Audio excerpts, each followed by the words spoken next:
comme tu l'as dit, donc il y a 10 ans, tu es parti. Maintenant, ça fait 3 ans que tu es en fourgon. Mmh. Voilà, comment tu as un petit peu genre, évolué pour en arriver là où tu es aujourd'hui et on va dire un peu installé et finalement. Ouais, tout à fait. Bah, mon premier long voyage, c'est quand je suis partie en PVT en Nouvelle-Zélande en 2015.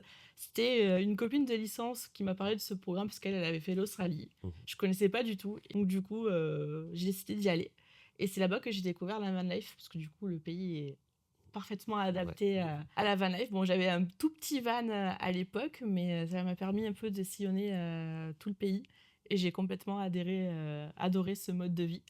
Et je me suis toujours dit, bah, quand j'aurai l'occasion, peut-être j'en aurai un à moi bien plus tard.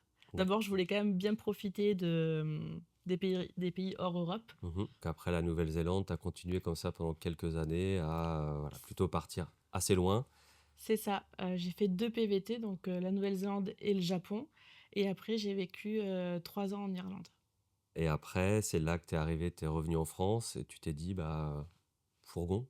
Ou comment t'en es arrivé à ce Et ben, il cheminement? s'est passé quelque chose, je pense que tu en as peut-être entendu parler, le Covid. Ouais, c'est vrai que, ouais.